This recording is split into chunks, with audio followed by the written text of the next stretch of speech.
Ganyan ako mag-check mga kamekanik ko bago ko siya pinturahan para sigurado. Tayo dyan ka sa kabila, tingnan mo kung may bubulan.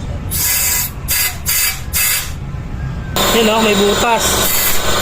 O, sama ng butas nandun sa dulo. Sa mga kamekanik ko, nalinis na natin yung tangke. Yan. Ngayon naman ay hinilangan ko siya kasi may mga butas.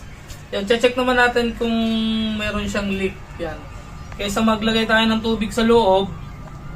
Kasi pag naglagay tayo ng tubig sa loob, mangangalawang yung loob niyan, sayang. Kaya ang ginawa ko, nilublob ko na lang, tapos sahanginan ko. Check natin kung may bubula sa gilid. Pakita sa kanila.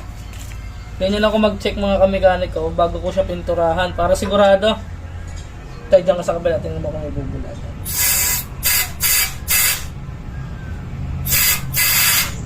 Kahit yung bulang maliit lang. Kita nyo na-expand yung tangke, ibig sabihin na may pressure siya. Kung may butas ang tangke, sirit na yun dyan.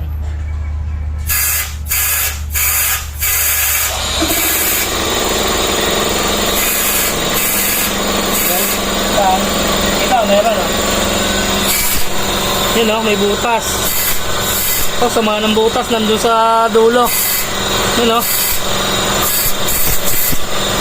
Nasa gitna. Nasa lagayan ng chassis.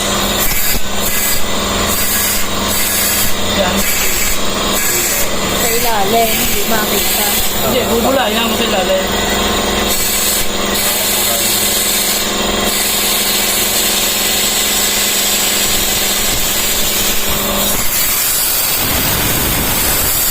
Hindi, nasa hindi nabula din eh. Mula ka na yun. Tawa na yun.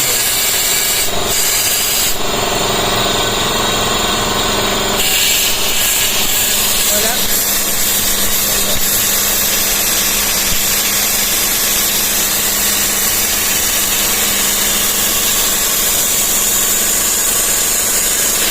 Wala nga bula, pagkaila. Palakas, unahan ano. Bilog. Kaya nga, sabay bilog nga. Yun, hinangan natin yung bilog na yun. Makaintindihan kung saan. Tingin ka na?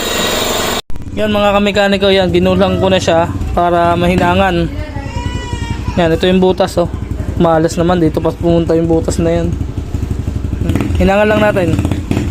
Yan mga kamekaniko na hinahangan na natin. Try na natin. Final checking tayo. Final checking. Kung may tutulo pa, sisirit.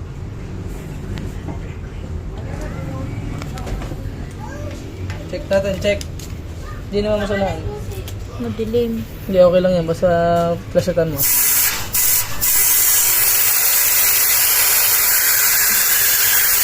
Bukas mo ang, ang ating ilaw. Hindi, okay lang. Liwanag. Doon, pakita sa kanila. Wala na, ano. Dito sa kabila. Tingin simula. Ito natin.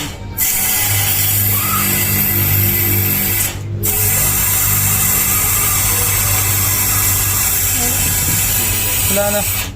Siguro na compress lang yan.